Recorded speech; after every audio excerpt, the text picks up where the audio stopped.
आज हम बात करेंगे सेबी के बारे में। सेबी क्या है, क्या फंक्शन है, क्या काम करता है। सेबी है Securities and Exchange Board of India, was set up is 1992 to regain the trust of all investors. तो इन्वेस्टर की सिक्योरिटी के लिए बेसिकली ये इसका कंस्ट्रक्ट हुआ है, इसको इस्टेब्लिश किया गया है to protect the interest on the regulated business और स्टॉक एक्सचेंज। कि जो व्यक्ति किसी कंपनी में पैसा लगा रहे हैं उनका पैसा कहीं कंपनी लेके भाग ना जाए, डूब ना जाए, या फिर जो ब्रोकर्स हैं वो किसी इन्वेस्टर के साथ कुछ गलत ना कर दें। तो उनको उनकी प्रैक्टिसेस को, उनकी एक्टिविटीज़ को ऑब्जर्व कौन करता है? सेबी। और स्टॉक एक्सचेंज को रेगुलेट करने का काम भी सेबी करता है। तो सेबी एक रेगुलेटरी अथॉरिटी है किसके ऊपर? सारे के सारे जो ये कंपनीज़ हैं, कॉरपोरेट्स अफेयर्स हैं, जो भी कंपनी के थ्रू इन्वेस्टमेंट होते हैं वो उनके ऊपर ध्यान रखता है सेबी। इसके ऑब्जेक्टिव्स क्या क्या हैं इसको देख लेते हैं। To provide a fair, efficient and transparent security market. Transparent security market करना जिससे कि भरोसा बन सके।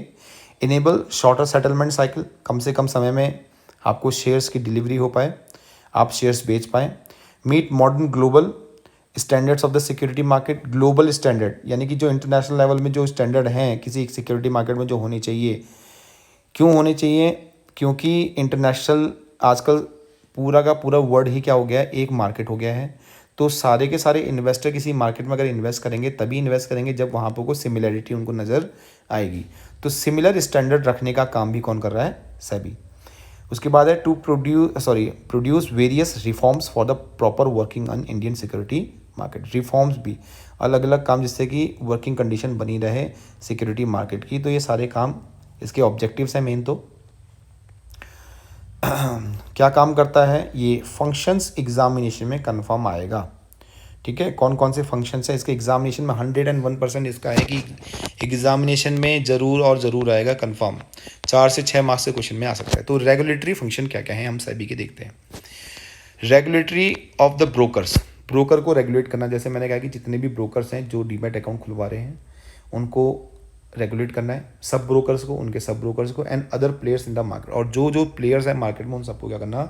रेगुलेट करना, चाहे वो कंपनी हो, चाहे स्टॉक एक्सचेंजेस हो, चाहे ब्रोकर्स हो, सब ब्रोकर्स हो। Registration of collective investment schemes and mutual fund. जितने भी फंड्स आएंगे, जितने भी फंड्स मार्केट में इशू होने आएंगे या शेयर्स आएंगे या स्कीम्स आएंगी तो उनको रजिस्टर होना ज़रूरी होगा किसके यहाँ? किसके यहाँ? सेबी में। तो ये रेगुलेटरी फ्रेमवर्क है। रजिस्ट्रेशन का काम भी कौन करा रहा है? सेबी। लेकिन ध्यान रखना फंक्शन कौन सा है, किस फंक्शन के अंदर? रेगुलेटरी फंक्शन के अंदर ही रजिस्ट्रेशन होता है किसका? Mutual funds schemes and other schemes का, इन्वेस्टमेंट स्कीम्स का। Regulation of the stock brokers, portfolio exchanges, underwriters, underwriter को अभिगोपक बोलते हैं, merchant bankers and the business in the stock exchange and any other securities market. तो उनको regulate करना, जो भी इन्वॉल्व होगा सिक्योरिटीज मार्केट में उन सब की रेगुलेट करने का काम कौन करेगा? सेबी, अंडर रेगुलेटरी फंक्शन में। Regulation of the take over bids by the company. Take over किसे बोलते हैं? अगर एक कंपनी दूसरी कंपनी को ले रही है उस पर कितना प्राइस लगाया गया उस पर भी रेगुलेशन देखना कि कहीं धांधली तो नहीं हो रही है। Calling for information by under taking inspection, inspection करने का काम भी करता है कि किसी कंपनी के अंदर क्या गड़बड़ चल रही है। कंडक्टिंग इंक्वायरीज, ऑडिट्स, याद ध्यान रखना, ऑडिट इंक्वायरीज, स्टॉक एक्सचेंज के ऑडिट करने का काम, ये वाला फंक्शन मोस्ट इंपॉर्टेंट है, पूछा जाता है।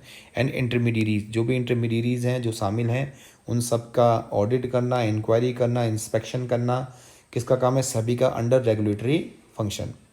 लेविंग फीस, बहुत बढ़िया, ये देखिए, लेविंग फीस और other charges for carrying out the purpose of the act. Fees, ध्यान रखना, हमको फीस लगाना, पेनल्टीज नहीं है यहाँ पर। वो क्या है? फीस है। पेनल्टीज वाला अलग है। अभी आप ध्यान रखें, एग्जामिनेशन में कई बार स्टूडेंट्स क्या करते हैं, मिसकंसेप्ट हो जाते हैं। फीस अलग चीज़ है, फाइन्स अलग चीज़ है। For carrying out of the purpose of the act, इस एक्ट को यानी कि कौन सी?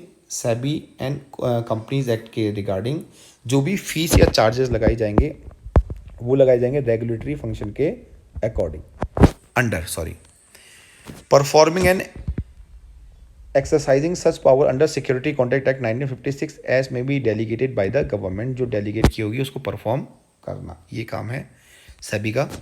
अब आते हैं डेवलपमेंट फंक्शंस में। डेवलपमेंट यानी कि किस तरह से डेवलप किया जाता है, वो ट्रेनिंग देता है इंटरमीडियरीज को सिक्योरिटी मार्केट में, रिसर्च कराने का काम करता है, इंफॉर्मेशन पब्लिश करता रहता है तरह तरह की, जिससे कि जो इन्वेस्टर हैं उनको इंफॉर्मेशन पता चलती रहे कि मार्केट में क्या चल रहा है। Undertaking major to develop the capital market by adopting a flexible approach, एक फ्लेक्सिबल अप्रोच के थ्रू वो कैपिटल मार्केट को डेवलप करने का काम भी करता रहता है। ये हो गया development function. Protective function, protective function में प्रोहिबिशन, प्रोहिबिशन मतलब रोकना, fraudulent and unfair trade practices, कोई गलत काम कर रहा है, like making misleading statements, manipulation, price rigging etcetera. होता क्या है, कभी कभार कंपनी क्या करती हैं कि गलत अनफेयर स्टेटमेंट दे देती हैं। क्यों स्टेटमेंट देती हैं? जिससे कि मार्केट में उनके शेयर्स के प्राइस बढ़ जाएं और लोग उनके शेयर्स खरीदने लगे। तो ऐसे मिस स्टेटमेंट्स को प्रोहिबिटेड करने का काम कौन करता है? सेबी करता है। ये देखना है का काम है। Controlling insider trading, insider trading क्या होती है इसको समझते हैं। इनसाइडर ट्रेडिंग क्या होती है? एक इनसाइडर किसे बोलते हैं? सबसे पहले इनसाइडर उस पर्सन को, उस इंडिविजुअल को, उस ग्रुप ऑफ पर्सन को बोला जाता है जिसका अधिकार यानी कि जिसकी पहुंच कहाँ तक होती है? कंपनीज की बोर्ड ऑफ डायरेक्टर में होती है। बोर्ड ऑफ डायरेक्टर में जो भी मेंबर्स होंगे उन्हें इनसाइडर बोला जाता है। ठीक है, उनको क्या बोला जाता है? इनसाइडर। और उनके पास कंपनी की जिसे बोल सकते हैं कि वाइटल इन्फॉर्मेशंस होती हैं। उनके पास क्या होती हैं? वाइटल।